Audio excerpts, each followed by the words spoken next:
Please subscribe and share this video with your friends. Hi, I'm Marni Battista and welcome. You are here because you're not satisfied. There's something going on in your life and you want something more, and maybe what you think you need is that love partner of your life. Now, I want you to watch this whole video because before we get to the end, I'm going to teach you the one shift you can make starting now that will leave men clamoring for you after the first date. Really. So let me introduce myself formally. I'm Marni Battista and I'm the founder of Dating with Dignity. And what I do best is I work with women who date the same men with a different face over and over again and get the same bad results. So what I do and what I want to help you with today is to teach you how to start to attract the men you want, not those guys that you've been getting. So today what we're going to do is we're going to talk about 3 things that you got to do to get ready to be in a relationship. And they all involve really being honest. So you got to agree to be really honest with me here. And they involve having courage. And then it involves having ability to take some serious action. So if you're willing to do all of those things, then settle in for about 15 minutes. I'm going to take you through this 3-step process, and then I promise at the end, I'm going to tell you what that one thing is that you really need to do so that men want the second date, the third date, and they look at you like they've never looked at another woman before. So let's dig in. Well, first of all, you might be wondering, why is she doing this? What do you know? You have it all together. Well, it wasn't always like that for me. And while I sit here now as the love guru, I used to suck at relationships. I mean, I'm talking way back, even when I was a teenager. I got cheated on at the ripe age of 16. And then I got married at 22 to someone I'd known since I was 19. And why did I say yes? Well, because he asked me. The whole time I was in that relationship, I felt small and I always felt broken. In fact, I spent most of those 17 years trying to do mental gymnastics to figure out how I could be worthy of his love. If you stay with me, you're going to realize that it's not one thing that you thought. Yeah, it can be your online profile, it can be your pictures, it can be flirting, all of that's important. But what I'm going to share with you today is the stuff that not very many dating experts talk about because it's on the inside and it's harder to measure. But the results we get with this approach are astounding. The first step is called reveal. The second step is called release. And the third step is called rejuvenate. And I love that part. So if you're taking notes, 3 R's: reveal, release, and rejuvenate. So step 1 involves revealing what's really keeping you stuck.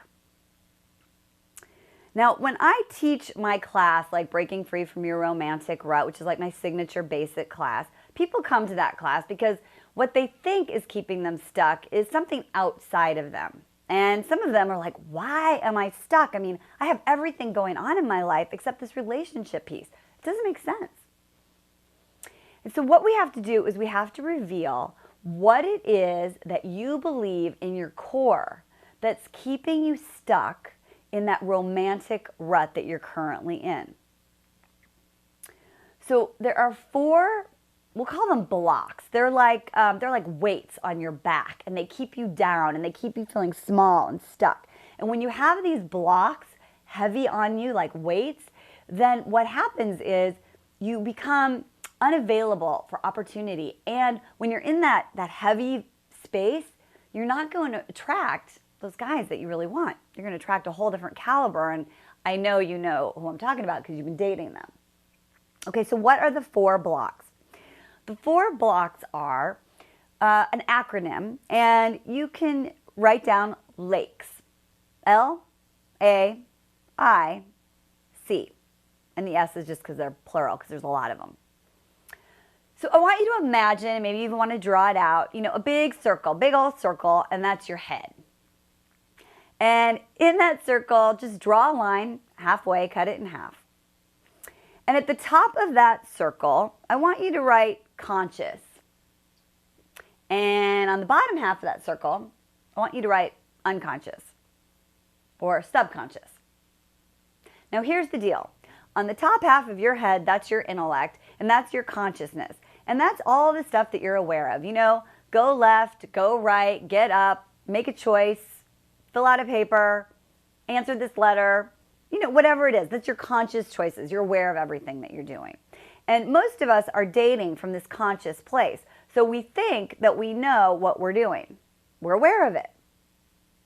Now on the bottom half, which is your unconscious or your subconscious, that's where all those blocks are. And we have to reveal them so that you can bring them to that conscious level. So then you can deal with them. So floating around to that bottom half is what I call your lake. It's the lake that's filled with sort of the junk that's keeping you stuck. Okay, so the first one is L, and that's your limiting beliefs. Now, for most of you, you might even be aware that you have some beliefs, and you think they are the truth. But the truth is that they're just your truth, based on your experiences. Yep, that's right. So everything that ever happened to you up until this moment is your experience, it's your truth. So you believe it to be the truth. For example, all men cheat. Here's one of my favorite limiting beliefs. It doesn't matter whether you live in Chicago or Abu Dhabi or, you know, Finlandia. Is Finlandia a place? I don't even know. Anyway, there are no good men in my city. I mean, really, there are no good men in my city, and it's your truth. Or men won't commit. Or the really attractive guys are players. So those are all beliefs that you're holding on to right now as your truth, and they're limiting your lifestyle. Number 2, big heavy cinder block on your back that's keeping you stuck that we need to reveal are assumptions, and that's the A in the LAKE acronym. Now, an assumption is it happened before, therefore it must happen again. Pretty simple, right? Here's why. We usually anchor our memories to the bad things, right? The junk, the bad stuff that happens, the breakups, being cheated on, all those heartaches. Our memory like anchors onto it like it's, you know, everything that we have.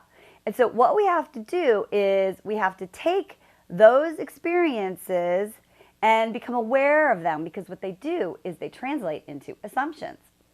It happened in the past, therefore it must happen again. All right, number 3 cinder block weighing you down, interpretations. Interpretations come from your perception of experiences, what people say, what people do. You interpret it through a filter, again, based on your past. So if a guy says, "Can I get your number?" you might interpret that as he's a player. Yeah, just like that.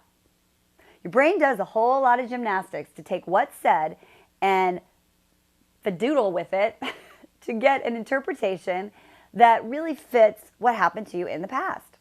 It's all based on your perception. It's like the glasses you're wearing.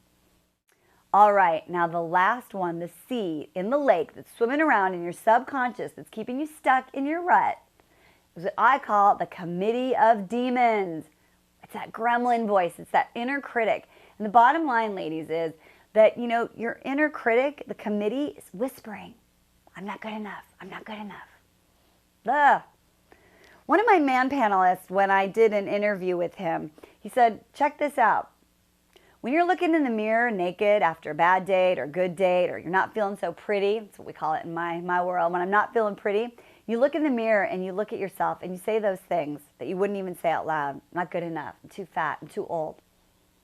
That's the committee. That's the gremlin. And what my man panelist said is that you may not think that it's leaking onto those dates because you have that great outfit or the great blow dry, but men can smell it miles away. So we have to reveal, what are the committee of demons saying to you about you?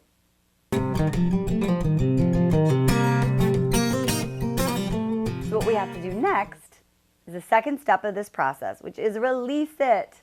We have to release it. So I'm going to give you 4 questions to ask yourself about each one of those limiting beliefs, assumptions Interpretations, and the committee. And this is a good place to start. Now remember, can't cure you of all your romantic ailments in 20 minutes, but I want you to start here because this is huge and will make a big shift. In fact, when you do this, you're going to feel that lightness. I have clients all the time. We do this work and they say, oh my God, I feel like I lost 10 pounds. How would that feel? Okay, so here's the 4 questions you want to ask yourself. Number 1, how true is this really? How true is it really? How true is it really that all men cheat? How true is it really that when every guy says, I've been really busy, he's getting ready to blow you off? I want you to go through each one of those lakes that you wrote down, and I want you to ask yourself, how true is it really? And then give yourself some evidence about why it's not true. So you have to write this out, journal about it. Second question. Where did I learn this? This is huge. I had a client who realized that what she learned about men cheating literally came from when she was in high school. And the next one is, what does it cost me if I hold on to this? How well is what you're doing working for you and getting what you want? Love and partnership with that amazing guy. What is it costing you? If you hold on to all of these lakes, that burden, how will it impact your life? I want you to write it down in the gory detail. What are you going to do? What's the actions you're going to take that will help you to not live with the lakes, but to live free from the lakes, to let them go once and for all, for the last time? So exciting. Really is. Last but not least in this 3-step process is Rejuvenate. Rejuvenate is about taking the hating out of dating. So once you release all that, ladies, it's time to take it's like an emotional shower. Free yourself, break free, and rejuvenate. Now when you rejuvenate, it's really important to think of it as an ongoing process. It's like a lifestyle choice, living in rejuvenation. And what I'd like to teach people is what I call the C.A.L.M process. It's how you live in the rejuvenation stage. So the C in the C.A.L.M process is change your mindset. Who are you and what do you do if you are powerful, positive, and ready to date free from the lakes? The A is adjust always. That's right, ladies. This isn't a magical miracle cure. You will get down in the dumps. That's life. You will have rejection. You will have disappointment. It's what you sign up for when you get ready to go out there and bring your full self, authentic self into the world. You take that risk and stuff happens.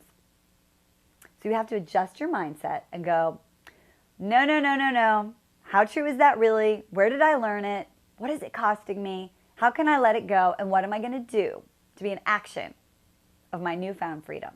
So you've got to adjust your mindset always. When you are in the rejuvenate phase, the L is love yourself. And that's not just have confidence, but be in action of being loving to yourself. And I tell you, one of the most important ways to do this is to be nice to you. Love yourself. And when you make those little mistakes and you get disappointed, have compassion for yourself. One of my clients, it changed her life completely when she said, I started to have grace for me. Last part of the C.A.L.M process is the M, which is mastering new skills. You got to master some new skills to date effectively in the 21st century. And one of those skills that I want to tell you about is one of my favorite, and it's called no combat communication. So when you practice no combat communication, you can be in your feminine energy. So there's 3 parts of this. Number 1 is when you're out there communicating with men and you're mastering the skill of communication, you want to acknowledge and validate him. You want to tell him that he's great. You want to let him understand that you know how he feels. So let's use an example of a guy who actually really likes you and he's been showing up in an amazing way, but he's late. He gets late sometimes. So the first thing that you would say in acknowledging and validating, it's say something like, you've been really amazing. You've taken so much time to always pick me up over on my side of town, and I've enjoyed all the time that I've spent with you, and I'm so grateful for it. So you start off acknowledging him, takes him off the defensive. This is that what men call the Jedi mind control. It's really powerful when you communicate this way. Then the second step is you communicate your need. So you'd acknowledge and validate, and then you would say, and you know what, I'm at a place in my life right now where timeliness is super important to me. So I'm wondering, and this is the third part, what can we do about that? You collaborate, you engage him in the solution. Now here's the thing, ladies, most women, when they communicate with men, we tell them what they're doing wrong, and then we tell them what they have to do to fix it. So when you're doing no combat communication, you're getting him to come up with the solution. And men love this, empowering them to come up with a solution that works for both of you. There's a lot more skills to master when you're dating with dignity in the 21st century. But what I want to leave you with is what I promised. What's the one thing that you can do that will leave a man clamoring for you after that first date? It's a mindset of self-love and dignity and self-respect. When you have that belief like from your core, it's not about like catch him and keep him or calling him in. It's about knowing at this place in your core belief that you are awesome and that he is coming and that every time you say no, you're making room for yes. You date differently and you set boundaries and you have conversations like the one I described. And you feel really good about yourself because you are in a place of self-love, dignity, and respect, and abundance. When you date from a place of lack, like he's the last one and I better settle, so I better do a lot of gymnastics to get him to like me, and I don't want to have too many expectations because then I'll be high maintenance and he might go away. That is what actually sends men running for the hills. So if you want men to notice you, then you have to show up 10% better than 90% of the women out there. And that is to have a mindset of self-love, self-respect, dignity, and abundance. And when you date from that place and you have conversations from that place and you respond from that place and you're kind from that place, you will stand out. And at the end of that date, when he drops you off, he will sit in his car for a moment and he will think, she is someone special.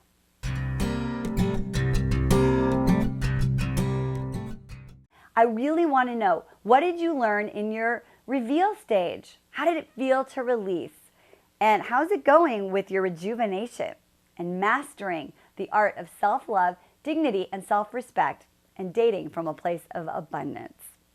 I'm looking forward to hearing from you. Have a beautiful, beautiful journey in dating with dignity and breaking free from your romantic rut. Talk to you soon.